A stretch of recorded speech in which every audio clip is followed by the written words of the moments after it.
दिएगा।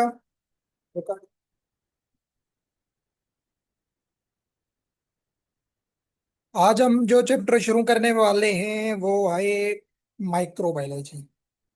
सही है। Veterinary capsule से हम पढ़ रहे हैं वेटनरी, ये हमारा चैप्टर रहता था वैसे। यहाँ से भी कभी एक दो क्वेश्चन आ जाते हैं और थोड़ा बहुत आपको इसका भी आइडिया होना चाहिए, ठीक है। बाकी ऑलमोस्ट तकरीबन हमने एक चैप्टर पढ़ लिए। माइक्रो को समझते हैं, बेसिक माइक्रो बायोलॉजी क्या होती है। रियाज, ये कौन है भाई? चलो, बेसिक माइक्रोबायोलॉजी इसको डिस्कस करते हैं। ये आपने पढ़ी भी होगी, क्या होती है? Study of very small micro organism के बारे में जो स्टडी होती है उसको माइक्रोबायोलॉजी कहा जाता है। आपको तोड़ के बताऊं, आप सबको पता होगा माइक्रो का किसे कहा जाता है? वेरी स्मॉल टाइनी ऑर्गेनिजम्स जो होते हैं। बायोलॉजी किसे कहा जाता है? Study of life. मीन्स जो छोटे छोटे स्मॉल ऑर्गेनिजम्स होते हैं उसकी स्टडी को माइक्रोबायोलॉजी कहा जाता है। क्यों? क्योंकि वो जाके इफेक्ट करती है एनिमल्स पे। तो अभी उसमें कौन कौन से माइक्रो ऑर्गेनिजम्स होते हैं या होते हैं जो हमें नजर नहीं आते नेक्ड आई से, जिसमें बैक्टीरिया, वायरस, फंजाई, पैरासाइट्स, ये सारे क्या हैं? ये माइक्रो ऑर्गेनिजम्स होते हैं। तो इनकी स्टडी को माइक्रोबायोलॉजी कहा जाता है। तो ये ओवरऑल इसका बेसिक था। ये आप सबको वैसे पता होगा। तो ये वही सेम चीजें यहाँ पे लिखी हुई है जो वर्बली मैंने बता दी। बैक्टीरिया, वायरस, फंजाई, प्रोटोजोआलजी, ये सारे माइक्रो ऑर्गेनिजम्स होते हैं। तो ये क्या है? बैक्टीरियोलॉजी किसे कहा जाता है? स्टडी ऑफ बैक्टीरिया को कहा जाता है। स्टडी ऑफ बैक्टीरिया अगर आप स्पेसिफिकली कर रहे हैं, उसकी स्टडी को बैक्टीरियोलॉजी कहा जाता है। वायरोलॉजी किसे कहा जाता है? वायरोलॉजी स्टडी ऑफ वायरसेस को कहा जाता है। और उसके साथ माइकोलॉजी, ये एवरीडे साइंस में कभी कभी आते हैं क्वेश्चन के स्टडी ऑफ फंजाई, इसे क्या कहा जाएगा? तो आपने याद रखना है माइकोलॉजी उसे कहा जाता है। ये एवरीडे साइंस में आते हैं कभी कभी क्वेश्चन जर्नल पेपर्स में। ठीक है, जैसे स्टडी ऑफ अलजी को क्या कहा जाता है? फाइकोलॉजी। अच्छा, अलजी क्या होती है? ये स्मॉल ग्रीन लिविंग वो होते हैं जो रिवर्स वगैरह में रहते हैं। सही है, प्लांट लाइक ऑर्गेनिजम्स होते हैं, बट प्लांट्स नहीं होते हैं। ठीक है, ये अपना खाधा जो है, फूड जो है, खुद बनाते हैं फोटोसिंथेसिस में, बट प्लांट नहीं होते हैं। ये मोस्टली वाटर में रहते हैं। ठीक है, लेक्स हो गई, रिवर्स हो गए, सीज हो गए, उनके जो है ना वहां पे रहते हैं, तो एलजी कहा जाता है। तो इनकी स्टडी को फाइकोलॉजी कहा जाता है। तो ये दो वर्ड आपने याद रखने, एवरीडे साइंस में क्वेश्चन आता है। माइकोलॉजी स्टडी ऑफ फंगस या फंजाई, और फाइकोलॉजी और जो कहा जाता है स्टडी ऑफ अलजी को कहा। प्रोटोजोलॉजी तो हम पढ़ चुके हैं, प्रोटोजो। तो ये सारे क्या है? ये है माइक्रो ऑर्गेनिज्म। इन सब की स्टडी को कहा जाता है माइक्रोबायोलॉजी। ठीक है, ये आपने याद रखना है। उसके बाद यहाँ पे कुछ चीजें लिखी हुई हैं, उनको भी समझते हैं। नंबर वन क्या है? Phase contrast microscope. Phase contrast microscope के सामने क्या लिखा हुआ है? Living cell. और ये आपका एमसीक्यू से लिविंग सेल, इसको अच्छे से समझाता हूँ। ये स्पेशल टाइप ऑफ माइक्रोस्कोप होती है जिसकी मदद से हम लिविंग सेल्स एंड बैक्टीरिया को देखते हैं। ठीक है, लिविंग सेल्स एंड बैक्टीरिया को क्लियरली देखते हैं। यहाँ पे माइक्रो में हम आगे चल के पढ़ेंगे, नेक्स्ट क्लास में, हमारी कल वाली क्लास में हम पढ़ेंगे स्टेनिंग। स्टेनिंग, ठीक है, तो वहां पे समझाऊंगा। अभी आपने समझना है कि स्टेनिंग की जाती है, डाई वगैरह यूज किए जाते हैं ताकि बैक्टीरिया को देखा जाता है, उसकी शेप वगैरह देखी जाती है, को उसका माइक्रो ऑर्गेनिज्म देखा जाता है। तो बैक्टीरिया कुछ ऐसे होते हैं जो वेरी ट्रांसपेरेंट होते हैं, कलर लेस होते हैं। सही है, तो उसको माइक्रोस्कोप से भी नहीं देखा जा सकता। तो उसमें ये स्पेशल टाइप होती है फेस कंट्रास्ट माइक्रोस्कोप, जो है ना, इसमें कोई डाई या स्टेन वगैरह का यूज नहीं होता है। इससे आप ओपनली बैक्टीरिया को देख सकते हैं। सही है, तो जो बैक्टीरिया हार्ड टू सी है उसको आप फेस कंट्रास्ट से देख सकते हैं। तो ये लिविंग सेल्स जो विजिबल होते हैं, क्लियर होते हैं बिल्कुल। यहाँ ऐसे कहें कि लिविंग बैक्टीरिया अगर है उसको भी ये जो है ना देख सकता है। वेरी कंट्रास्ट होता है उसमें। तो ये फेस कंट्रास्ट माइक्रोस्कोप आपने सिंपली याद रखना है, लिविंग सेल्स ऑफ बैक्टीरिया को देखने के लिए यूज की जाती है। ठीक है, इसलिए इसने सिंपली इसमें लिविंग सेल्स यूज किया हुआ है। और यह क्वेश्चन भी 2020 में आ चुका है। ठीक है, फेस कंट्रास्ट माइक्रोस्कोप का दिखा देता हूँ, शायद आप में से किसी ने देखा हो। ठीक है, 77 क्वेश्चन देखेंगे अगर आप, के living cell can be viewed by light microscope, dark field microscope, phase contrast microscope, electron microscope. ठीक है, तो लिविंग सेल आपको बता दिए किससे, किसकी मदद से देखे जाते हैं, फेस कंट्रास्ट माइक्रोस्कोप से देखे जाते हैं। सही, तो ये एमसीक्यूज आपने याद रखना है। इसका क्या प्रोसीजर होता है डिटेल में जाने की जरूरत नहीं। उसके बाद आती है डार्क फील्ड माइक्रोस्कोप। यह भी, इसमें भी बैक्टीरिया और लिविंग सेल्स को देखे जाते हैं, देखा जाता है। वो इनका क्या होता है कि बैकग्राउंड थोड़ा सा डार्क होता है या ब्लैक कलर का होता है। तो वो ऑब्जेक्ट जो है ना, जिससे उसकी क्या कहते हैं, जैसे बैक्टीरिया है या उसका जो सेल है, वो वेरी शाइनी नजर आता है। इसमें बैकग्राउंड को डार्क रखा जाता है। ये वही माइक्रोस्कोप का ये भी टाइप होता है। बट ये जिस बैक्टीरिया के लिए यूज किया जाता है उसका नाम है स्पाइरोकीटस। इसमें एक बैक्टीरिया आता है, आपको आपने देखा होगा, लेप्टोस्पाइरोसिस। ठीक है, तो ये इस क्लास में आता है स्पाइरोकीटस में। तो इनको देखा जाता है डार्क फील्ड माइक्रोस्कोप, मतलब वो बैक्टीरिया जो वेरी थिन होते हैं। ठीक है, क्या होते हैं, वेरी थिन होते हैं, जो माइक्रोस्कोप से देखे नहीं जाते या विजिबल नहीं होते हैं। उनको देखने के लिए डार्क फील्ड का जो है ना, क्या कहते हैं, मदद ली जाती है। सही हो गया। तो इसमें आपने सिंपली एग्जांपल ये याद रखना है, स्पाइरोकीटस या लेप्टोस्पाइरोसिस अगर दे दे तो आपने याद रखना है डार्क फील्ड से हम उसको देखते हैं। बाकी इसका भी प्रोसीजर में जाने की जरूरत नहीं है, क्योंकि ये लेप्टोस्पाइरोसिस या स्पाइरोकीटस जो होते हैं ये वेरी थिन होते हैं, कलरलेस होते हैं, ट्रांसपेरेंट होते हैं। तो इसको नॉर्मल माइक्रोस्कोप से देखा नहीं जा सकता। तो इसका बैकग्राउंड पहले ब्लैक करना होता है, डार्क बनाना होता है, वहां से लाइट पास करनी होती है, फिर माइक्रोस्कोप की मदद से वहां पे रिफ्लेक्शन होती है। इस तरीके से ये देखा जा सकता है इससे। सेल वॉल लेस बैक्टीरिया, यहाँ पे ये छोटी छोटी पॉइंट्स लिखी हुई हैं, इसमें आगे भी पढ़ते हैं। ठीक है, cell wall less bacteria mycoplasma को कहा जाता है। मतलब माइकोप्लाज्मा स्मॉलेस्ट बैक्टीरिया है जिसकी बाहर वाली सेल वॉल नहीं होती है। ठीक है, तो ये सेल वॉल लेस बैक्टीरिया है। ये एमसीक्यूज भी इंपॉर्टेंट है कि which one of the following is cell wall less bacteria, तो वो है माइकोप्लाज्मा। तो आउटर वॉल जो होती है आपको दिखाए बताती बताई थी हम, मैंने पहले भी, कि ये सेल वॉल होती है। तो इसमें माइकोप्लाज्मा के केस में ये नहीं होती है। ठीक है, तो ये सॉफ्ट होती है, वैसे फ्लेक्सिबल शेप वगैरह इसकी चेंज होती रहती है। तो प्रोटेक्शन वगैरह इसको सेल वॉल की तरह नहीं होती है। तो इसे एक एमसीक्यू आप मुझे बताएं तो, क्या इस पे पेनिसिलिन इफेक्ट करेगी? कौन बताएगा मुझे, माइकोप्लाज्मा की बैक्टीरिया पे क्या पेनिसिलिन इफेक्ट करेगी या नहीं करेगी? कौन बताएगा, शाबाश।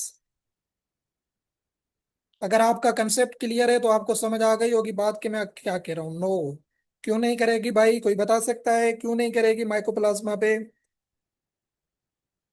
वेरी इजी क्वेश्चन है, वेरी इजी क्वेश्चन है ये, कि माइकोप्लाज्मा बैक्टीरिया पे पेनिसिलिन क्यों नहीं इफेक्ट करेगी। ये रीजन वैसे मैंने बता भी दिया है अभी।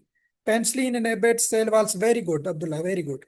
क्यों नहीं करेगी, क्योंकि पेनिसिलिन का हमने मूड ऑफ एक्शन पढ़ा था कि ये सेल वॉल को इनहिबिट करती है। बाकी माइकोप्लाज्मा क्या है, इसमें तो सेल वॉल है ही नहीं। तो जब सेल वॉल है ही नहीं तो ये हाईली रेजिस्टेंट होती है एंटीबायोटिक्स के, माइकोप्लाज्मा। ठीक है, तो ये आपने याद रखना है। ये ऐसे पेपर में नहीं आएगा बट डिस्कशन, ताकि आपको कंसेप्ट क्लियर हो जाए। तो अगर आ जाए सेल वॉल लेस तो आपने याद रखना है माइकोप्लाज्मा। ठीक है, बाकी और यहाँ से कोई इंपॉर्टेंट नहीं है। कार्ल लेनियस, इन्होंने टेक्सोनॉमी नेमिंग क्लासिफिकेशन की थी, जेनस वगैरह, ये वो इंपॉर्टेंट नहीं है। बाकी जो रोल है साइंटिस्ट का वो समझते हैं। ये ओल्ड माइक्रोबायोलॉजी एंटोनी लेवेनहॉक, ये भी याद रखने की जरूरत नहीं है। मॉडर्न माइक्रोबायोलॉजी जिसको थोड़ा सा फिर जो है ना, क्या कहते हैं, वैल्यू एडिशन की गई है, उसका फादर लुईस पास्टर को माना जाता है। आपने ये याद रखना है, रॉबर्ट कोच। ठीक है, रॉबर्ट कोच जो है, इसको कहा जाता है फादर ऑफ बैक्टीरियोलॉजी। पहला एमसीक्यूज आपको बता रहा हूँ ये वाला, कि फादर ऑफ बैक्टीरियोलॉजी। बैक्टीरियोलॉजी किसे कहते हैं, स्टडी ऑफ बैक्टीरिया को। तो father of bacteriology Robert Koch को कहा जाता है। ठीक है, इसने दिए थे कोच पास्टुलेट्स। अभी ये क्या होते हैं ये बताता हूँ। इसका मेन कंट्रीब्यूशन ये था कि इसने कहा था कि कोई specific bacteria specific disease cause करवाता है। इसने ये प्रूव किया था, रॉबर्ट कोच ने, कि स्पेसिफिक कोई बैक्टीरिया स्पेसिफिक एनिमल या ह्यूमन में डिजीज काज करवाता है। ठीक है, इसने ये किया था। तो इसको कहा जाता है जर्म थ्योरी ऑफ डिजीज। ये भी आपको पता हो कि जर्म थ्योरी ऑफ डिजीज अगर पेपर में आ जाए कि ये किसने दी थी, तो ये रॉबर्ट कोच ने दी थी। ठीक है, जर्म थ्योरी ऑफ डिजीज। तो इसने यही कहा था कि कोई बैक्टीरिया है जो डिजीज को काज करवाता है। सही है। तो कोच पास्टुलेट्स दिए थे। पास्टुलेट्स का मतलब होता है रूल्स, वो रूल्स जो आपके आर्ग्यूमेंट्स को प्रूव करते हैं उसको पास्टुलेट्स कहा जाता है। इसको इसलिए कोच पास्टुलेट्स कहा जाता है। मतलब इसने चार वो रूल्स दिए थे कि कोई micro organism must be found in sick animal. ठीक है, कि कोई अगर बीमार है, एनिमल है या ह्यूमन है, तो उसमें जरूर कोई माइक्रो ऑर्गेनिज्म होगा। ठीक है। आप उसको आइसोलेट करेंगे लेब में, या उसको फिर जो है ना, वो माइक्रो ऑर्गेनिज्म क्या करेगा, डिजीज काज करवाएगा, और वो रीआइसोलेट होके फिर किसी दूसरे एनिमल में जाके या दूसरे एनिमल को जाके सिक करेगा। ये इसके पास्टुलेट्स हैं, ये इतने इंपॉर्टेंट नहीं है, बस आपको पता हो अगर क्वेश्चन आ जाए कि जो है ना कोच पास्टुलेट्स किसने दिए थे, तो ये रॉबर्ट कोच आपने याद रखना है। सही है। उसके बाद इसने जो काजेटिव एजेंट थे ना, दो आपने याद रखने। इसने दो बैक्टीरियाज के काजेटिव एजेंट बताए थे। एक था एंथ्रेक्स। ठीक है, एंथ्रेक्स का बेसिलस एंथ्राइसस रॉबर्ट कोच ने बताया था। ठीक है। और दूसरा ट्यूबरक्लोसिस का, टीबी का। ठीक है। तो कालरा पे भी इसने काम किया था, बट फिर इसकी डेथ हो गई थी, तो फिर दूसरों ने उसको कंटिन्यू किया था। तो ये एंथ्रेक्स का बेसिलस एंथ्राइसस काजेटिव एजेंट हमने ऑलरेडी पढ़ा हुआ है। ये किसने दिया था, रॉबर्ट कोच ने ये इसको डिस्कवर किया था। सही है, तो ये आपको कोच के, रॉबर्ट कोच के बारे में बता दिया।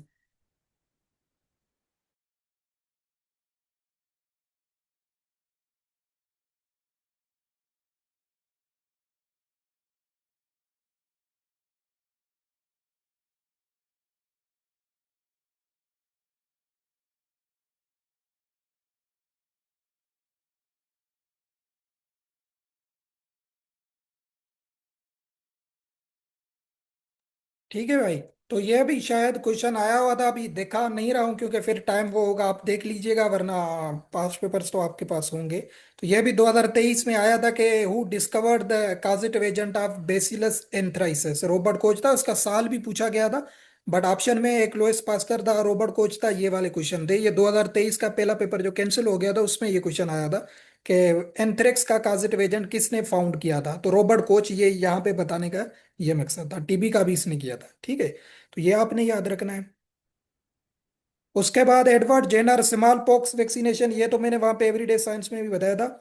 एली मेटनिंग मेटनिकोफ, ये भी आपने याद रखना है। मेटनिकोफ का काम क्या था, ये प्रोसेस ऑफ फेगोसाइटोसिस इसने बताया था। ठीक है, फेगो, या इसको सेल्यूलर इम्यूनिटी का भी फादर कहा जाता है, बट आपने फेगोसाइटोसिस वर्ड याद रखना है। अगर पेपर में आ जाए कि ये किसने दिया था, मेटनिकोफ ने, ये साइंटिस्ट का नाम है। फेगोसाइटोसिस किसे कहते हैं, उस प्रोसेस को कहते हैं जहाँ पे बॉडी सेल्स जो है ना ईट करती है या डिस्ट्रॉय करती है जर्म्स वगैरह को खुद ब खुद। ठीक है, या फिर बॉडी सेल्स जो होते हैं वो डिस्ट्रॉय करते हैं जर्म्स को खुद ब खुद, तो उसको कहा जाता है प्रोसेस को फेगोसाइटोसिस। जैसे वाइट ब्लड सेल है ना, वो आपको क्या करते हैं, आपको पता है डिफेंसिव का काम करते हैं। तो वो बैक्टीरिया वगैरह को एज अ फूड स्वालो करते हैं। ठीक है, ताकि वो उसकी फिर डाइजेशन और डिस्ट्रॉय कर देते हैं उसमें। तो मेन फेगोसाइटिक सेल होते हैं, न्यूट्रोफिल है, मैक्रोफेजेस हैं। तो ये फेगोसाइटोसिस प्रोसेस होता है, ये इसने बताया था मेटनिकोफ ने। तो ये अगर आ जाए कि फेगोसाइटोसिस का प्रोसेस किसने बताया था, तो इस साइंटिस्ट का नाम आपने याद रखना है। ठीक है। और अलेक्जेंडर फ्लेमिंग, पॉल एलरिच थे कीमोथेरेपी का फादर बताया है, Alexander Fleming discover of penicillin. ठीक है। तो ये उतने इंपॉर्टेंट नहीं थे। रॉबर्ट कोच यहाँ से इंपॉर्टेंट था माइक्रो में, जो आपने जेन में बिठा। उसके बाद आते हैं बैक्टीरियोलॉजी। बैक्टीरियोलॉजी किसे कहते हैं, स्टडी ऑफ बैक्टीरिया को कहा जाता है। सही है, सिंगल सेल ऑर्गेनिज्म होता है जिसको आप अपनी नेक डाई से देख तो नहीं सकते। इसकी क्लास ग्राम पॉजिटिव और ग्राम नेगेटिव क्या होता है, ये हम स्टेनिंग के दौरान भी बताऊंगा, ग्राम स्टेनिंग में। बट यहाँ पे भी हम डिस्कस करते हैं इसको थोड़ा सा। सबसे पहले ये कॉक्सी और रोड्स क्या होते हैं।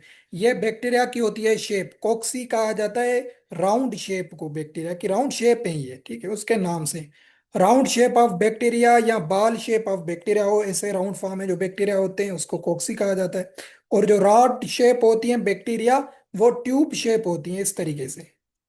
ठीक है, जो ट्यूब शेप होती है, या जैसे पेंसिल की आप देखते हैं शेप, इस तरीके से जो बैक्टीरिया की शेप होती है उनको रॉड्स कहा जाता है। सही है, तो आपको सिंपली पहले तो ये पता हो कि ग्राम पॉजिटिव कौन सी होती है, ग्राम नेगेटिव कौन सी होती है, फिर आगे चल के थोड़ी बात समझ आएगी। ठीक है। ग्राम पॉजिटिव इनको डिस्कस भी करते हैं। ग्राम पॉजिटिव बैक्टीरिया, ये असल में ग्राम स्टेनिंग की जाती है, मैंने बताया आपको पहले ही था कि ग्राम स्टेनिंग हम कल पढ़ेंगे। ठीक है, स्टेनिंग कैसे की जाती है। But simply Gram staining laboratory test की जाती है, जहाँ पे बैक्टीरिया को डिवाइड किया गया है दो टाइप्स में या ग्रुप्स में। एक होता है ग्राम पॉजिटिव, दूसरा होता है ग्राम नेगेटिव। कहाँ पे? सेल वाल की स्ट्रक्चर के बेस पे। ठीक है, बैक्टीरियाज की सेल वाल की स्ट्रक्चर की बेस पे इनको डिवाइड किया है।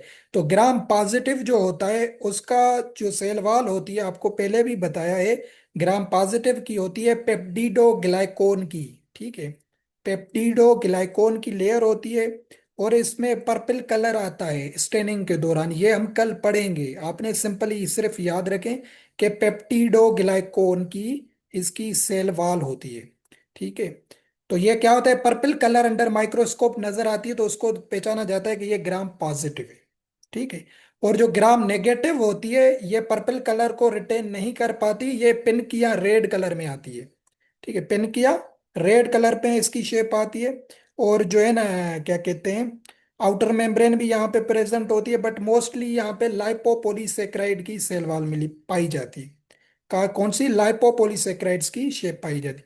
तो यहाँ पे आपको सिंपली पता हो कि ग्राम पॉजिटिव कौन से हैं, ग्राम नेगेटिव कौन से हैं। जो बेसिक बेसिक मेन मेन हमने उसमें भी पढ़े, मेडिसिन में भी पढ़े हैं, वो आपको पता हो कम से कम। जैसे स्टाफिलोकोकस है, ठीक है, ये क्या है, ग्राम पॉजिटिव बैक्टीरिया है।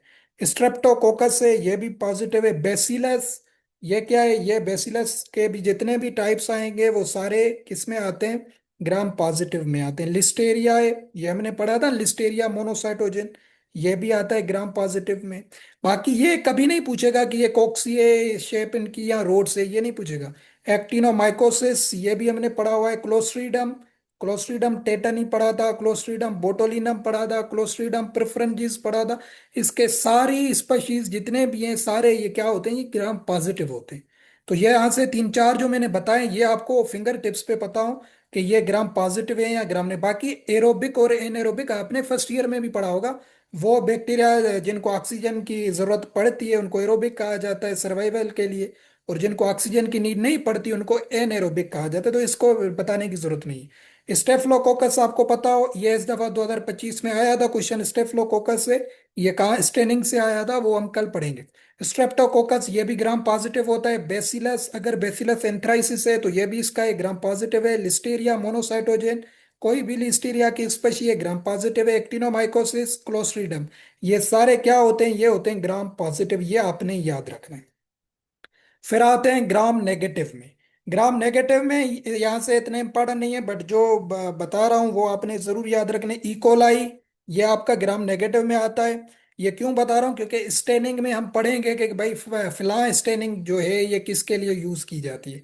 तो ग्राम पॉजिटिव का अगर मैं नाम लूंगा तो आपको ये चंद नाम जरूर जहन में बिठाने हैं, क्योंकि पेपर में एग्जाम्पल के साथ वो क्वेश्चन देता है।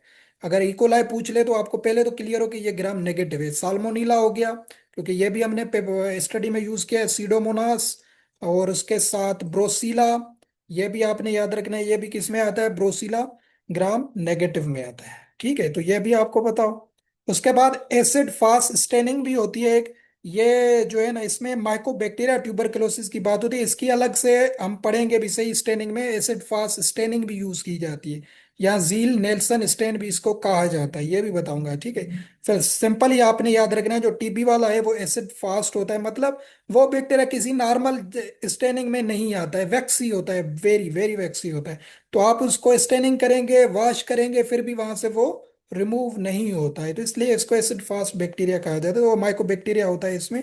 बाकी जो है ना, ये वाले बस नाम आपने थोड़े से जहन में बिठाने हैं। ग्राम पॉजिटिव वाले थोड़े इंपॉर्टेंट है, क्योंकि आपको क्लियर होने चाहिए।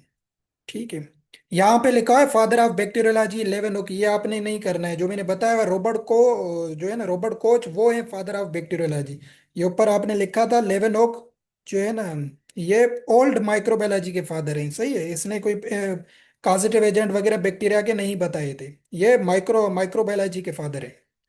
सही है, तो ये आपने यहाँ पे ये कंफ्यूज होकर वो परेशानी नहीं करनी है। अच्छा, उसके बाद ये flagellum is an organ of locomotion for bacteria. Flagellum और ये क्या होता है कि फ्लैजिलम, ये इस कहा जाता है जिस बैक्टीरिया का ये टेल होता है, वैसे वन टेल, वन टेल को फ्लैजिलम कहा जाता है।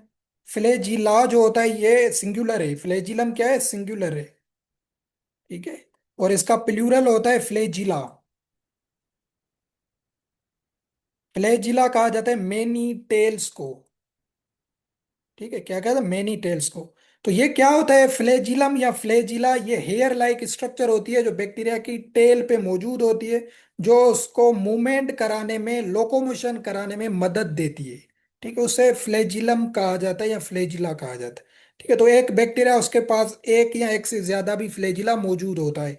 ठीक है, जो उसको एक प्लेस से दूसरी प्लेस जाने में मदद देता है, या उसको फूड फाइंड करने में, या किसी हार्मफुल कंडीशन में से भागने में मदद देता है वो, क्योंकि टेल स्ट्रक्चर होती है उसको मूवमेंट कराने में मदद देती है। ठीक है, तो उसे कहा जाता है फ्लेजिलम या फ्लेजिला। अभी इसके बेस पे डिफरेंट इसकी डेफिनेशन हैं या डिफरेंट टर्मिनोलॉजीज हैं, वो भी आपको पता हो, वो भी डिस्कस करते हैं हम। नंबर वन है मोनोट्राइशियस। ठीक है, मोनोट्राइशियस किसे कहते हैं, मोनो का मतलब होता है एक। ठीक है, मोनो का मतलब पहले भी बताया एक होता है, मोनोट्राइशियस का क्या मतलब होता है, ट्राइशियस फ्लेजिलम को बोला जाता है या हेयर्स को बोला जाता है।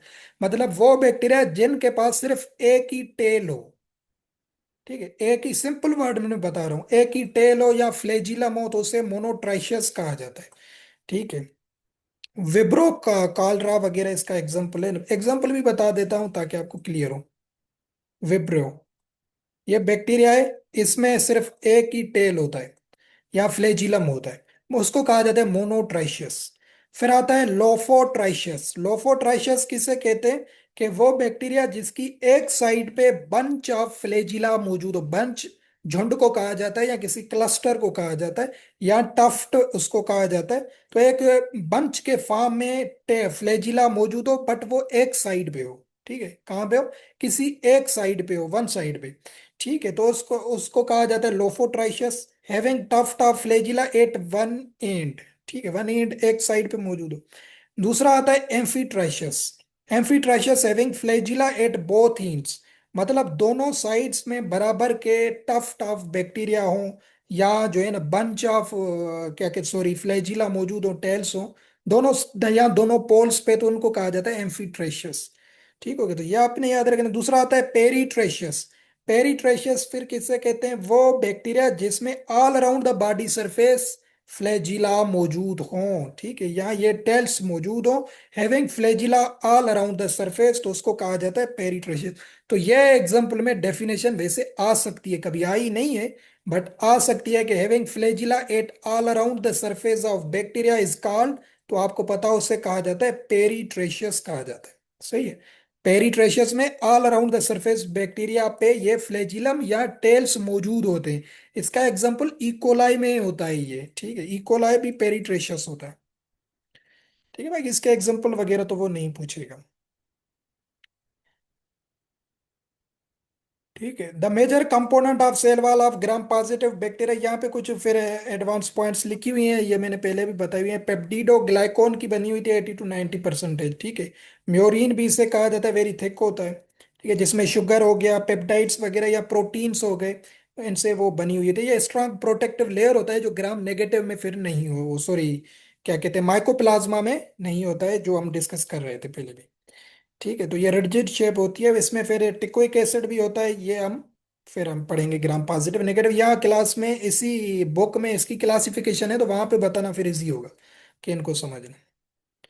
ठीक है, mycoplasma does not have cell wall. The ribosome of bacteria 70s, ये मैंने पहले भी बताया थे उसमें, क्या कहते हैं, फार्मा में, कि 70s होते हैं, 30s एंड 50s राइबोसोम। जैसे हमने कुछ इंजेक्शंस भी पढ़ी थी एंटीबायोटिक्स, कुछ 30s राइबोसोम्स को पे जाके, सब यूनिट्स के पे जाके अटैच हो रही थी, कुछ 50s पे। इसको आपने कंबाइन नहीं करना है कि भाई अगर पूछा जाए कि हाँ वो जो है ना कि total number of ribosomes bacteria में कितने होते हैं, तो आप इसको करेंगे 30 और 50 होते हैं 80, तो ऑप्शन में आप 80 करके, 80 नहीं करना है, टोटल होते हैं बैक्टीरिया 70 एस। ठीक है, ये सब यूनिट्स होते हैं उनमें, उसको अगर डिवाइड किया जाए तो कुछ होते हैं 30 एस, कुछ होते हैं 50 एस। सही है, उसके बाद इनमें एक न्यूक्लिक एसिड में बेसिस होती हैं डीऑक्सीराइबो न्यूक्लियोटाइड्स, ये हमने पहले पढ़ी हुई थी, एडिनाइन, गुआनाइन, साइटोसाइन, थायमाइन। ठीक है, ये डीएनए में होती हैं, आरएनए में एक एक्स्ट्रा होता है जिसे यूरासिल कहा जाता है, यह भी हमने पढ़ा हुआ है।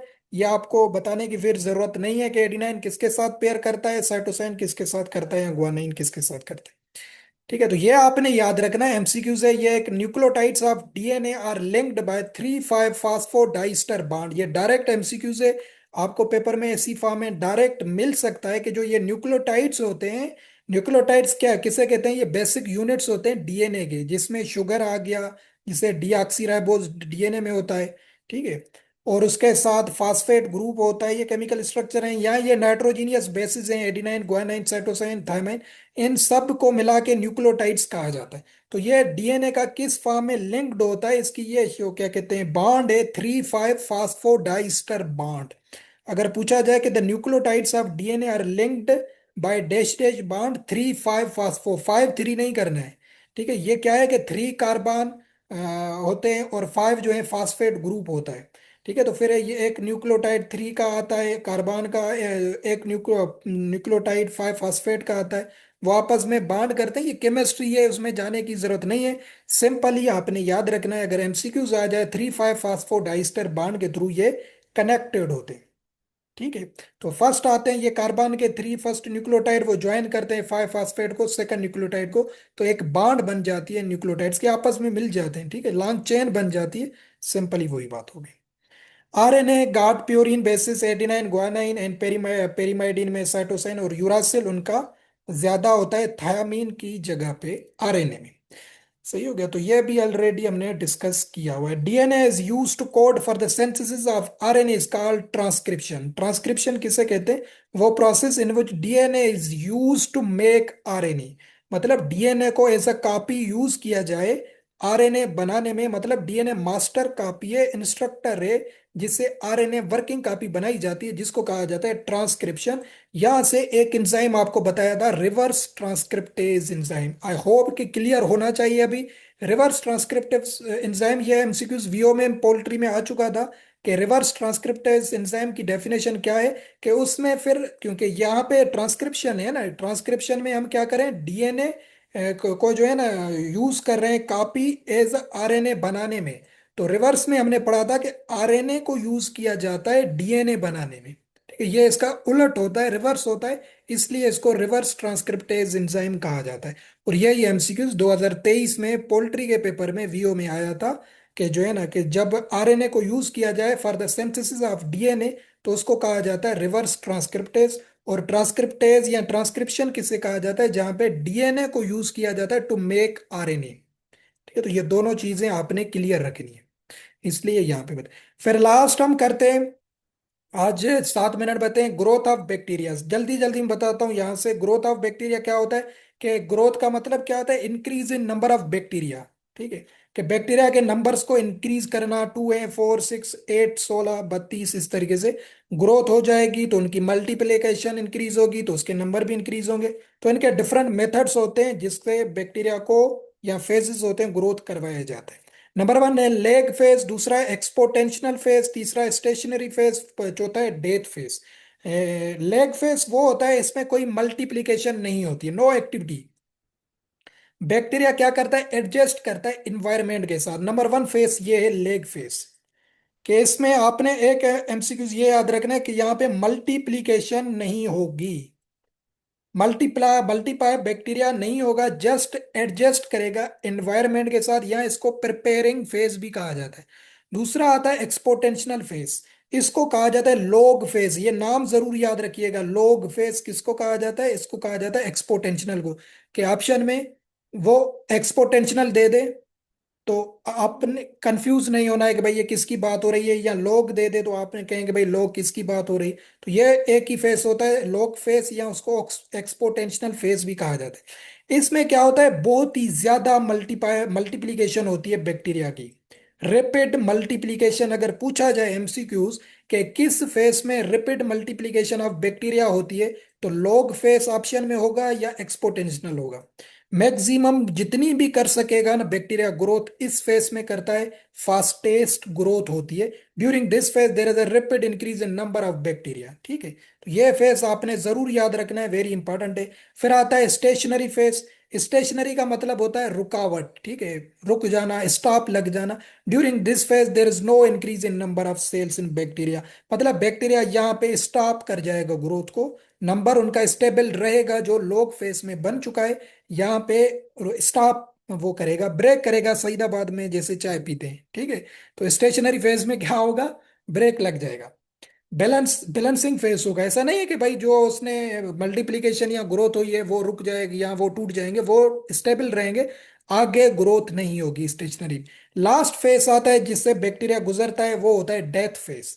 ये वो बैक्टीरिया होता है जहाँ पे नंबर जो है वो डिक्रीज होना शुरू हो जाते हैं, जो है लेक ऑफ न्यूट्रिएंट्स, अगर उन्हें न्यूट्रिएंट्स वगैरह नहीं मिले तो वो आहिस्ता आहिस्ता उनकी डेथ हो जाती है। ये अभी किस पे इफेक्ट होता है, टेम्परेचर है, ऑक्सीजन, मॉइस्चर, इसके क्या कहते हैं बेस पे बैक्टीरिया इस ग्रोथ को फॉलो करता है।